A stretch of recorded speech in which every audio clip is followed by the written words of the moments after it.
think there's certain things I want to talk about, which are really just some ways to get over trauma, some ways to get over triggers, stop getting triggered.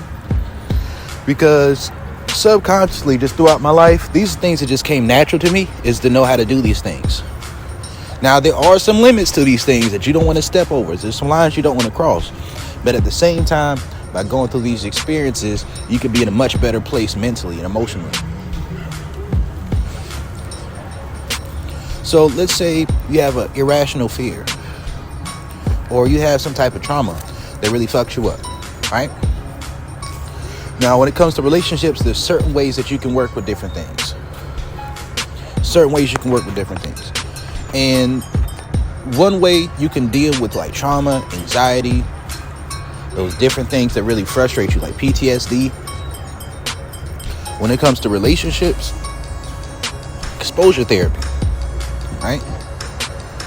You can learn how to dissociate, right, the stimuli from the emotional reaction that you have to it, from the trauma that is related to it. If you can't completely separate it and you can't avoid it, then you gotta fetishize it, or at least get to a place of indifference. Because, you know, an example for me would be like this. I know when I was growing up, my biggest fear was zombie movies. I fucking hated zombie movies, but I'd watch them. But I was so afraid. I didn't want to be afraid. See, to me, I hate fear. And because I hate fear, I'll slowly expose myself to things that make me afraid, right? And I'll put myself in environments that are less stimulated in that particular type of way, so that I can have those experiences, so that when I experience those things, they don't affect me as bad. So I remember when I was young, I watched 28 Days Later. I was like 7 years old. That shit traumatized me, like real bad. And, you know, I couldn't sleep good. It really fucked me up. But I got over it. I think I used to be scared of vampire movies a little bit, but I grew to love vampire movies pretty quick. But zombie movies were hard for me, especially if they ran. It was tough. So I watched 28 Days Later. Remember watching Dawn of the Dead. I remember watching certain zombie movies that just really fucked me up. And I remember when I was 10 years old, I'm like, oh yeah, I'm a big boy now. So I watched 28 Weeks Later. That shit fucked me up.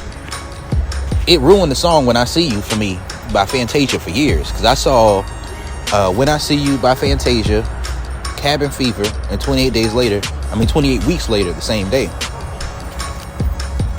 I got saved that night. Shit, I was like, Jesus, I don't want to be scared no more. And you know what? As I got older, I came to a place where I saw High School of the Dead, the anime. By associating it with the sexuality involved, I was able to not associate zombies with sex, but the fan service that went along, and the storyline and the power that they had associated with zombies, like where they would kill the zombies and they were living their life and they was doing their thing and they found a way to get around it. Remember watching Walking Dead, where most of the show was them being able to evade the zombies and just live their life outside of that. And they got skilled at killing the zombies. So after a while, now I like zombie stuff. I don't always watch the stuff with zombies be running, but now I enjoy zombie content. You know, I got to the point where I used to have like fears of having zombie dreams and being unable to get away. After I started boxing, you know, after a while after I started boxing, I started being able to beat the zombies in my dreams. So now when I have zombie dreams, those are good dreams for me.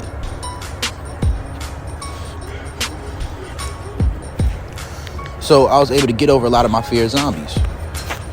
Sometimes you have to be able to separate the stimuli from how you feel about it. And one way you can do that is to go look at reaction videos. Go watch people experience certain things. And when they experience those things and they enjoy it, start to understand the psychology of why they enjoy what they enjoy. When you can understand the psychology of why people enjoy something that they enjoy, that people can live a healthy, fulfilling life, enjoying certain things that used to traumatize you, then you can get over the fear that's associated with it, because you separate the stimuli from the emotional reaction from the trauma response, right? And then you can start to either fetishize it, admire it, or grow indifferent towards it. And after you grow indifferent towards it and you understand what other people enjoy from it, every once in a while you might want to have that feeling yourself. It's something that can work with horror movies, but it's also something that can work with domination during relationships, domination during sex. Now, people can go overboard. This is oftentimes how people deal with different sexual experiences that they had when they were too young to really process what they went through. When they were too young to really think logically about what they did when they were a child, and unable to overcome that. Sometimes you have to take the experiences you have in one area, put them in a different area, put them in a different light. And sometimes this can go really wrong. Like an example of that going really wrong is R. Kelly. R. Kelly was a kid. His sister was like 16 years old, and she molested him when he was a kid. His brother was traumatized by it, and it probably held him back in life. R. Kelly became hypersexual, right? He became hypersexual to deal with the trauma that he experienced. And by becoming hypersexual, he began to fetishize 15 to 16-year-olds and late teenagers, so that as he became older, he always had a fetish for that experience that he had. Instead of dealing with the trauma in a different way, he associated that trauma with a woman who was underage. So from that point on, R. Kelly always had a thing for women who were underage. So with certain traumatic experiences, it's not best to recreate those to overcome the trauma or to fetishize those. I believe that's where cuckold fetishes come from. Now, cuckold fetish is not my thing, right? But at the same time, I can understand where somebody's coming from. Because if you have a fear that you can't adequately satisfy a woman sexually, your goal is you either come to a place where you realize that you can, right? You're like, you have this fear of being cheated on, but you can use sexual transmutation, and you can take that feeling that you have, and then you can associate that feeling with that rush of excitement you get, and you get horny to go along with it. You can fetishize it. Now, there's different ways you can deal with it. You can use that to give you motivation to make you more competitive, and use it as like an ounce prevention is worth a pound of cure. You can start having conversations with women who have cheated, or having conversations with women who are, sleeping with multiple men at one time, and you can sleep with them too. And once you experience a woman having the ability to sleep with other men at the same time while still treating you as a priority, then you start to lose some of that fear of being sexually inadequate. For a woman, sometimes she'll be in a position where she will have a certain fear and a certain trauma response to the idea of a man being aggressive or abrasive or dominant, right? So she will be abrasive, right? Have an abrasive response, a trauma response to dominant masculine energy from a man. Sometimes what she could do is when she finds a man who she's sexually attracted to, she can have those experiences, and those experiences can teach her to separate the emotional reaction she has to that stimuli, so that now those are things that turn her on. Sometimes a woman has been, violated in her lifetime. Now, so what some women will do is they'll trauma bond because of it.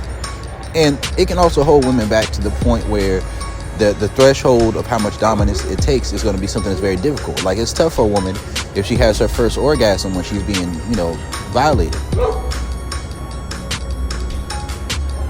And sometimes people put themselves in certain situations. Sometimes people put themselves in certain situations and scenarios. And victim blaming is one of the most powerful tools when it comes to certain things, because you can have situational awareness when you understand the reason why people do things that will consider hurtful and harmful to you.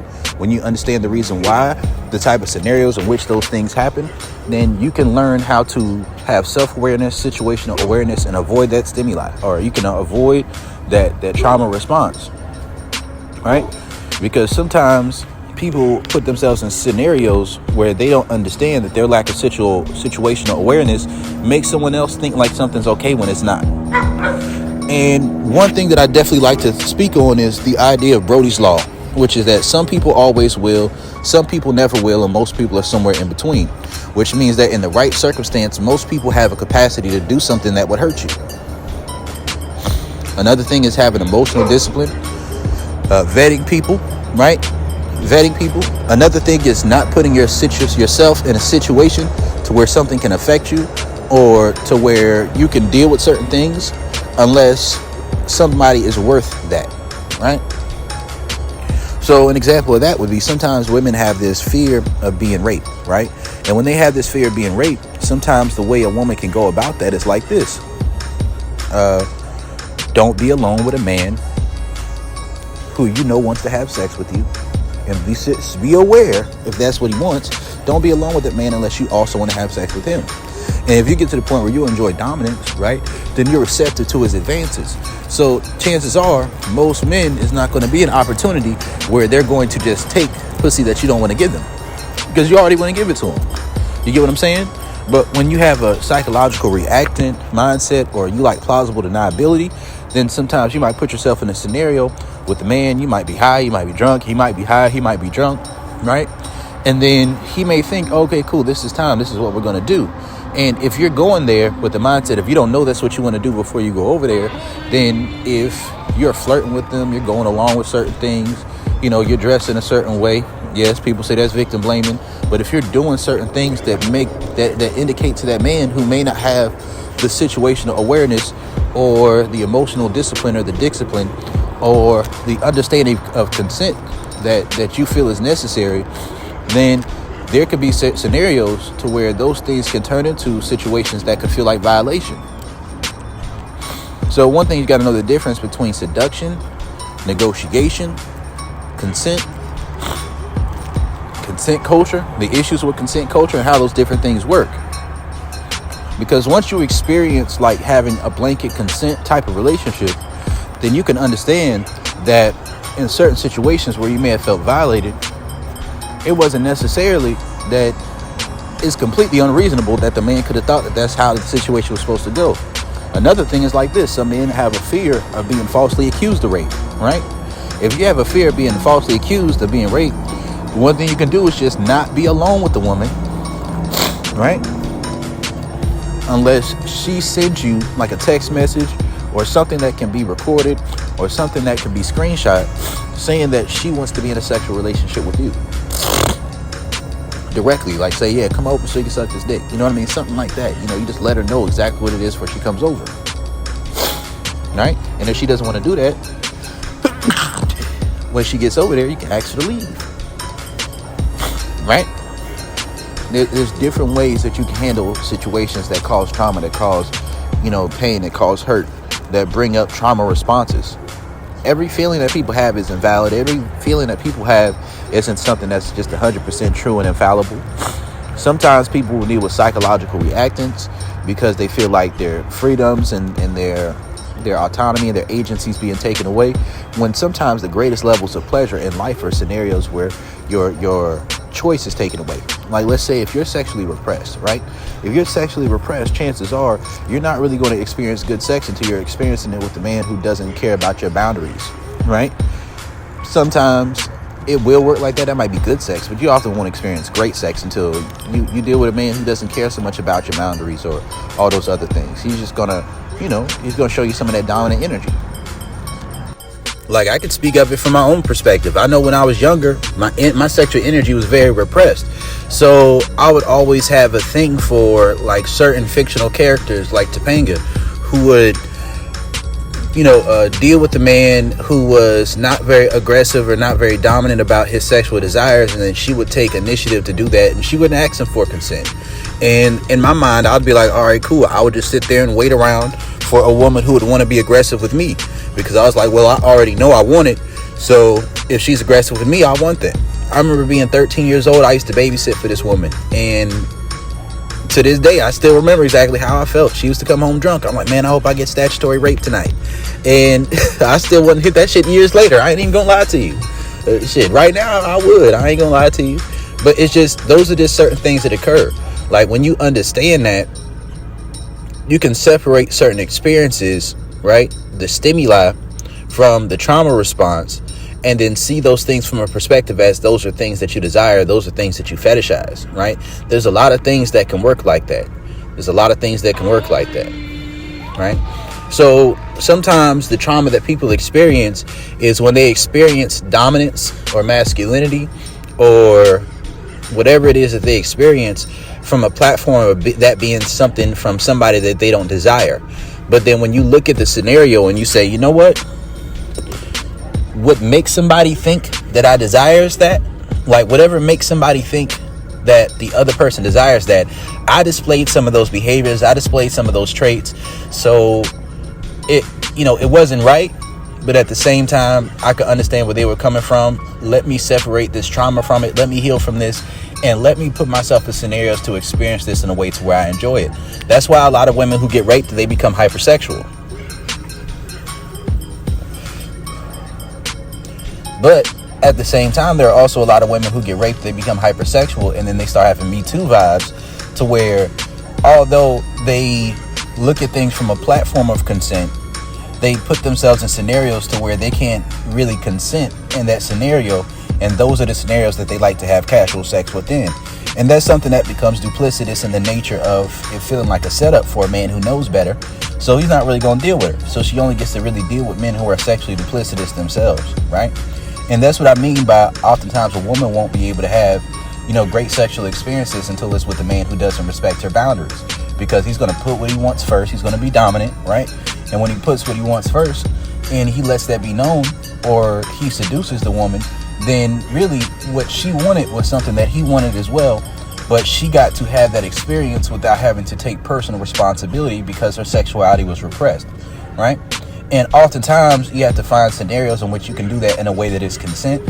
You can do that in scenarios and in ways where you have those experiences. But what I will say is that's a big part of playing with fire. It's a big part of playing with fire. I think a big part of a lot of these things is still understanding and recognizing overstimulation, still understanding and recognizing when you put yourself in a scenario to which the stimuli that you may subconsciously or consciously desire to experience is something that within that context is not going to be beneficial towards your life or your relationship style, or something that may not be the type of relationship style that you desire to have. So if you get overstimulated by that experience, it may be something that makes it difficult for you to be in alignment with yourself and your morals and your values about what type of relationship you want to have. And that can create a Madonna whore or a gentleman gigolo complex. So that doesn't mean that you have to live those things. It doesn't mean you have to live those things, right? But let's say you're with a partner, right? Let's say you're with a partner, and that particular partner that you're with is someone who likes those particular things. They want to do those things. They care about you. They show that they care for you, but they just have certain kinks. They have certain fetishes, right? And when that's what's going on, sometimes you have to separate the trauma response, right? Separate the psychological reactants, separate the PTSD, separate the negative interpretation of that stimuli from the stimuli, and then learn to sexualize that stimuli. Fetishes and kinks are very powerful tools for healing, right? For healing trauma and for being able to have better experiences in life and to sexually integrate and to be in a place where you can experience dominance, masculinity, femininity, submissiveness from your partner in ways that allow you to feel comfortable, allow you to feel engaged, that allow you to enjoy yourself. But oftentimes you can't do that until you're in a position where you can separate the emotional response and the emotional interpretation from the stimuli. But it's not enough just to try to logically separate it. Oftentimes you aren't going to be able to really separate it until desire overrides the fear. So if you're in a scenario with a person to where the desire isn't high enough, that the fear will be present, right? If you're in a scenario where the respect or the trust isn't high enough, then that feeling won't be present, right? That's just something to understand. Desire overrides fear. Desire overrides comfort. It's just like a 9 level of sexual attraction. There are certain things that a woman may be psychologically reacting to at a 9 level of sexual attraction that at an 8 level of that she'll be psychologically reacting to at like a 7 level of sexual attraction or a 6 level of sexual attraction, that at a 9 level, those are going to be things that she enjoys, right? Like at a 7 level of sexual attraction, a woman may feel offended by you telling her that you want her to come over and fuck, right? And if she can't separate and identify that she's just not sexually attracted enough to you for that, or if she just associates being taken advantage of with having sex without some type of commitment, then that woman will interpret the situation through that lens and then feel disrespected, right? At an 8 level, being direct, being bold with that woman is something that's going to turn her on, right? At a 9 level, telling her to just come through, suck some dick, telling her you want to do certain things, or being indirect with her and going through that process of just seducing her is something that's going to turn her on. When a woman's sexual attraction gets high enough, certain things that are viewed as sexual coercion just become part of the play of, either the negotiation of sex, or it becomes part of the play of foreplay or of seduction. It all becomes part of the game. And what messes a lot of guys up who have this simp mentality is that they have a fear of their own dominance. They have a fear of their own sexuality, of their own aggression.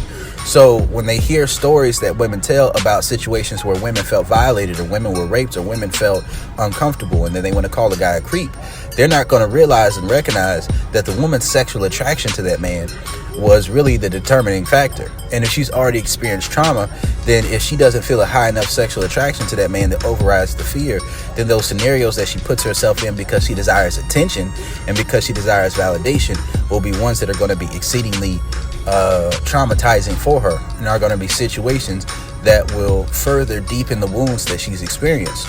But once a woman experiences those things from a platform and from a scenario with the man who she sexually desires, then even that idea of needing clear verbal consent is not something that's always going to be necessary for her to enjoy herself, for her to think that the situation wasn't wrong.